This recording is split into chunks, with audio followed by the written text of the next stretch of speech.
Now that's a pretty moon. Good morning, everyone.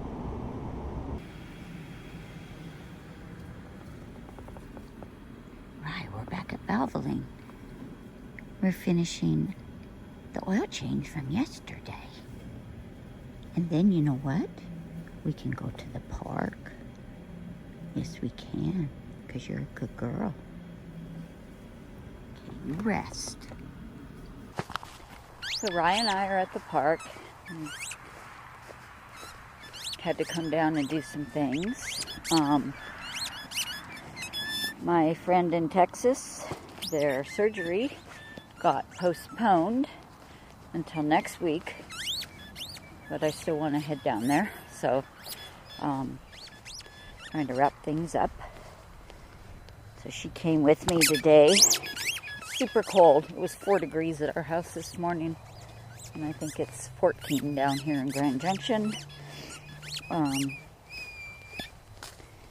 Yeah.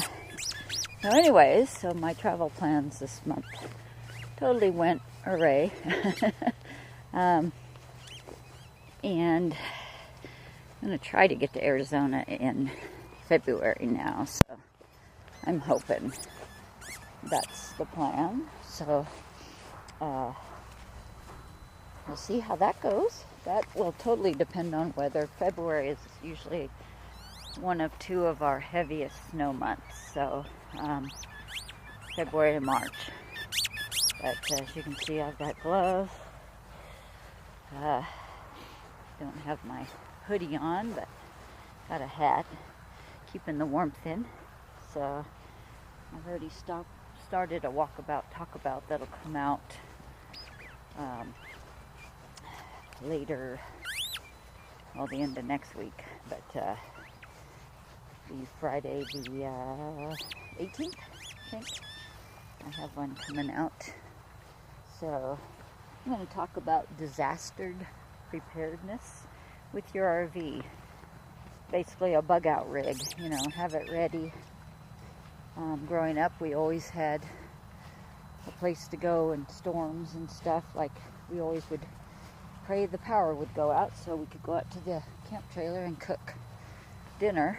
My mom could cook dinner. Come on, Rye.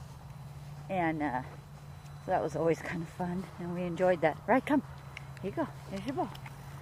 So, anyways, I'm going to go over some of the stuff I carry and how I keep all the RVs packed to leave at a moment's notice if you had to, because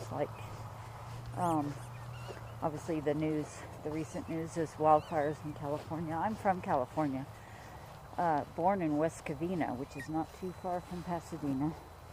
I have a cousin that lives in Glendora who, a few years back, a fire went right down to her backyard. So, I'm used to living around fires and earthquakes. Shake or bake, they say in California. But I've been gone living there since 1989. So, but still, I have a lot of family still there. So, I'm going to pause this for a second because Rye's harness is coming off. Okay, we're back. I had to clip her harness. Anyways, I'll talk about that more in what's going to come out in a few days. And hopefully be on the road.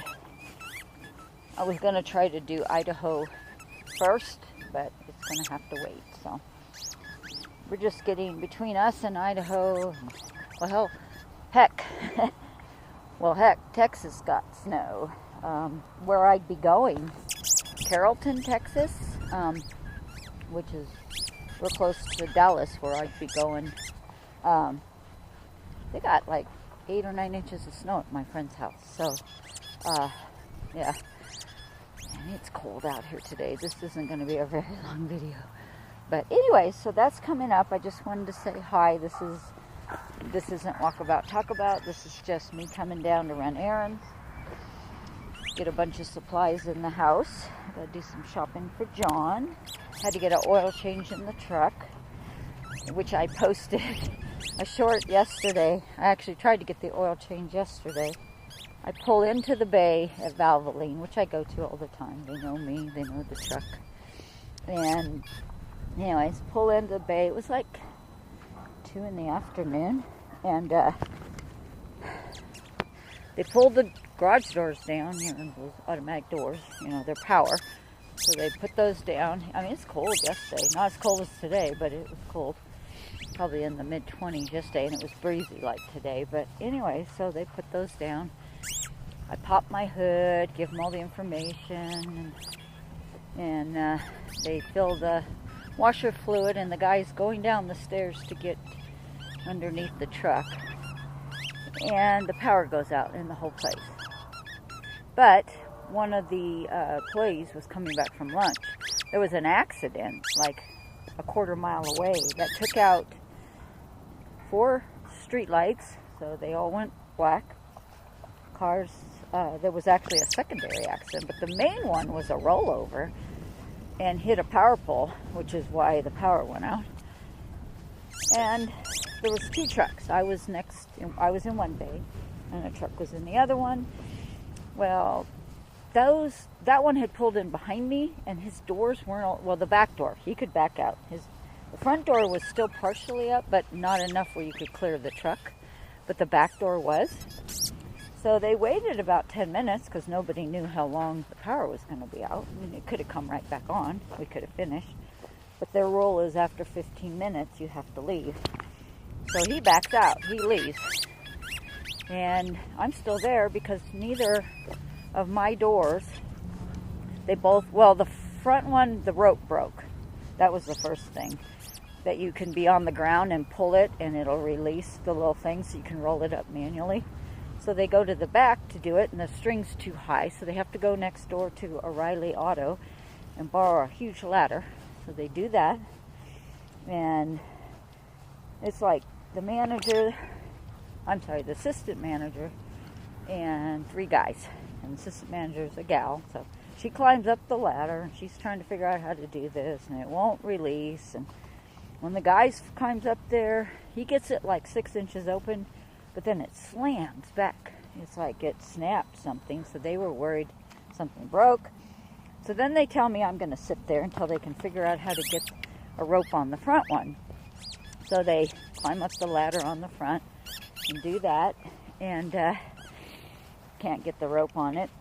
They had a rope, well, the rope that broke wouldn't go back through the thing. And so then I'm sitting there. It's now been half an hour. And obviously the power's going to be out a while. That's when the secondary accident happened right behind the auto parts place, and I heard a crunch. A car whipped through a back way between O'Reilly and the auto parts thing and turned left right in front of somebody. So they clipped fenders. It wasn't serious, but so then finally I'm just sitting there and joking about spending the night there. Stuck at Valvoline. I pulled in here to get my oil changed, and the power went out, and now they can't get the garage doors open.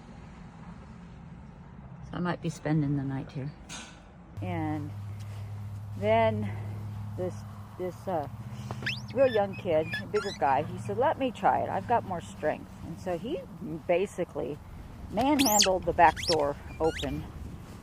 And it didn't sound good going up, but I got out, went home, and I was there at 8 o'clock this morning because they'd already ran the card and all that, and I told them I'd be back there with the truck. So that was the very first thing I did. Got an oil change, and then I had to do some grocery shopping, hit Sam's, and now we're playing at the park for a minute, but I'm not going to be able to take much more of this because it's really cold. So, yeah, beautiful day.